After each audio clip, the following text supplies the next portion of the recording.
just stepped to one side into my new persona, which is our sponsor of this project. The Funding Network is all about social change, and the person who leads this project, Kader Keita in Bamako in Mali, works with street children to transform their lives and the way in which they are perceived in their community, in Mali as a whole, and increasingly in West Africa.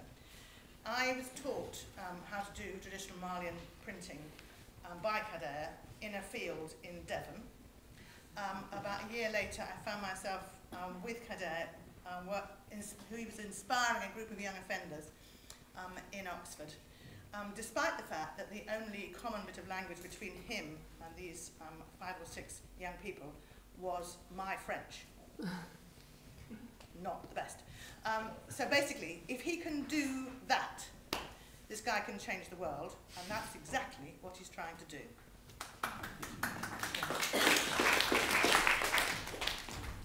Yusuf, I'd like to learn to do bogolan, that's a traditional textile art, and become an artist. That's my dream in life.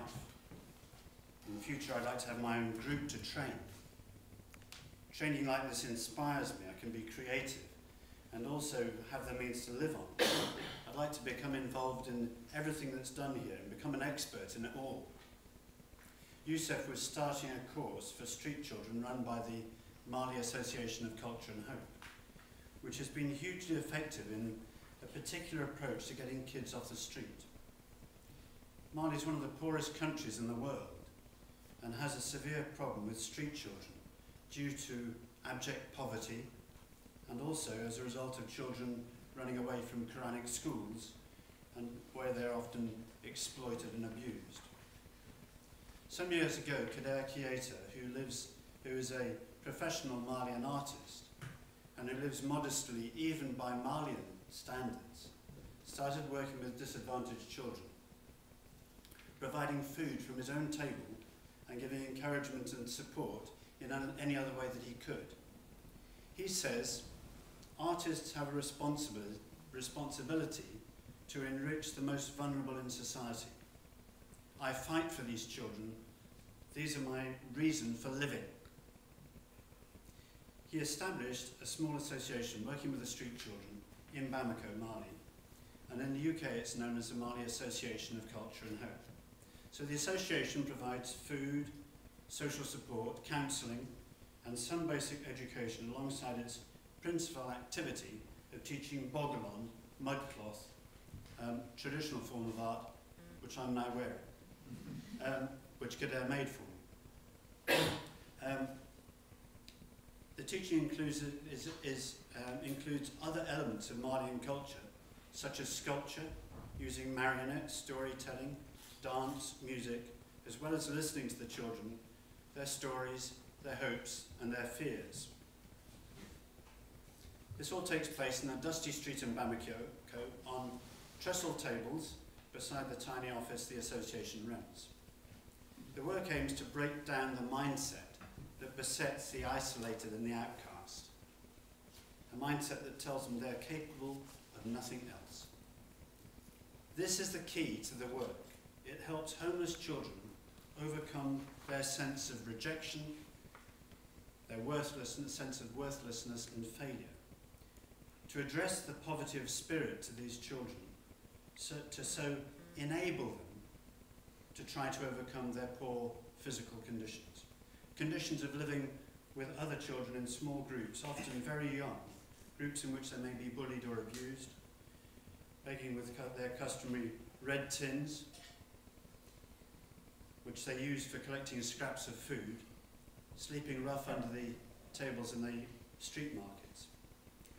Now, this small, dedicated and able team run courses lasting for about 3 months to unlock the creative skills of the children, to develop their skills and their self-esteem, and to reintegrate them into society. At the end of the course, certificates are presented at a ceremony attended by local dignitaries.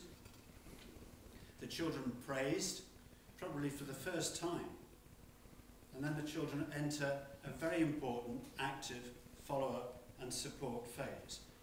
Hundreds of children have been helped in this amazing way, helped to return to school, to their families, or to even become financially independent. For the team, this isn't a job, it's a lifestyle. They check the children's schoolwork, visit ex-students at work or at home, they look for the missing, they act as their advocates in times of need, looking after them and feeding them in police custody, and even arranging healthcare.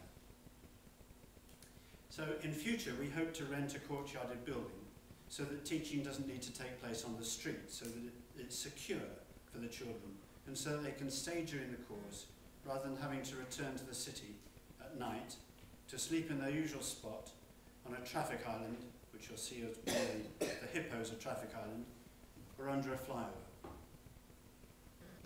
The way we work is no quick fix answer. Ours is an arm round the shoulder approach. We'll help you get through this, and it's going to take some time approach. Now here are some striking words from 6-year-old Mohammed. On the street, I have my freedom, except there are times when fear finds a place in my heart. The violence of the people, it's all too often not to find enough to eat.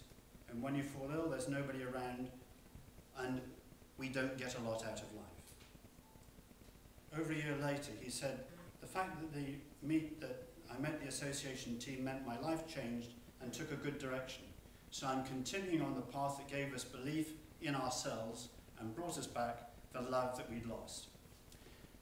It cost £100 for one children for a 3-month course. The main expenses are staff salaries, which are very modest, and art and educational materials and food. We buy rice and maize by the sackful. So every £100 you give will really change the life of a child by helping to pay for them to go on the course. But hey, don't stop at one child. Why not 3, 4, 5, 10, or pay for a whole course of 15 children? If we could get £3,000, we could work off the street into a courtyard and a building, and that would be fantastic. This is an inspirational approach with children. Please help us tonight to stop the child who will be sleeping beside the begging tent.